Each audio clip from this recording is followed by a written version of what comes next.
মৃত্যুর সময় মালাকুল মাউত নামক ফেরেশতা রূহ কবজ করেন। কুরআনে এ ফেরেশতাকে মালাকুল মাউত বলা হয়েছে। কুল ইয়াতাওয়াফাকুম মালাকুল মাউতিল্লাযী উক্কিলা বিকুম। বলো, তোমাদের প্রাণ হরণ করবে মৃত্যুর ফেরেশতা, যাকে তোমাদের জন্য নিয়োগ করা হয়েছে। সূরা আস-সাজদা 11। হাদিসে বর্ণিত আছে যে মালাকুল মাউত মূলত একজন ফেরেশতা, কিন্তু তার অসংখ্য সহকারী ফেরেশতা রয়েছেন যারা রূহ কবজের কাজে সাহায্য করেন। নেককার ব্যক্তির রূহ সহজে ও সুন্দরভাবে কবজ করা হয়, যেমন পানির ফোঁটা পাত্র থেকে বের হওয়ার মতো, আর পাপী বা কাফিরের রূহ কষ্টদায়কভাবে উৎপাটন করা হয়। জনপ্রিয়ভাবে এ ফেরেশতাকে আজরাইল আলাইহিস সালাম বলা হয়, কিন্তু এ নাম কুরআন বা সহিহ হাদিসে সরাসরি উল্লেখ নেই। এটি কিছু তাফসীর ও বর্ণনায় এসেছে। মৃত্যুর পর যারা জাহান্নামে যাবে, প্রধানত কাফির, মুশরিক ও মুনাফিকরা, তাদের সাথে ভয়াবহ শাস্তি করা হবে।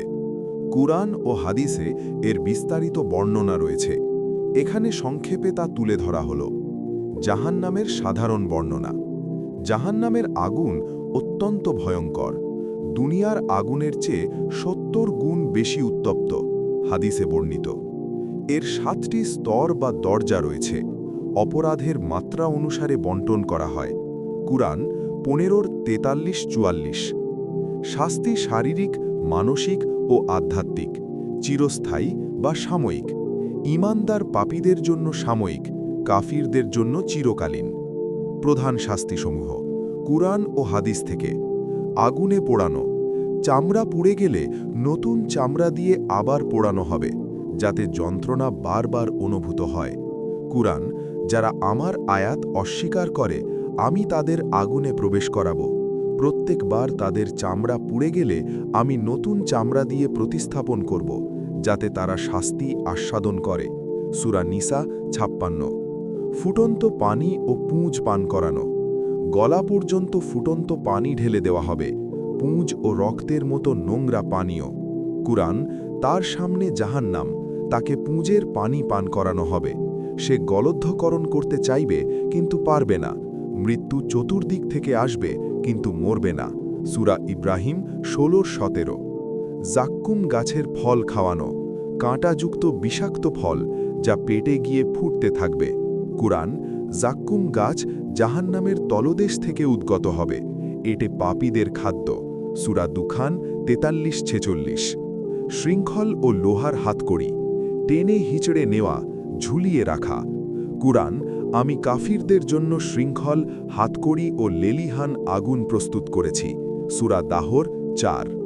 তীব্র শীত ও গরম। আগুনের পাশাপাশি তীব্র ঠান্ডা ও শাস্তি, হাদিসে বর্ণিত। চিরকালীন শাস্তি, কাফিরদের জন্য। শাস্তি কমবে না, মৃত্যু আসবে না।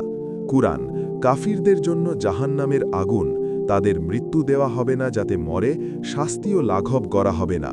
সূরা ফাতির 36।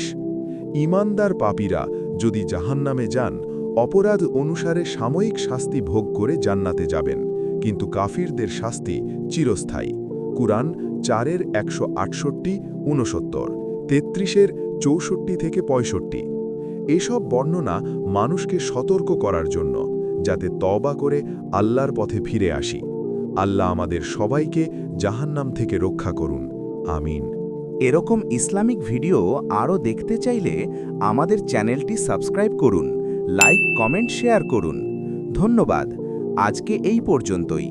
আবার দেখা হবে অন্য কোনো ভিডিওতে।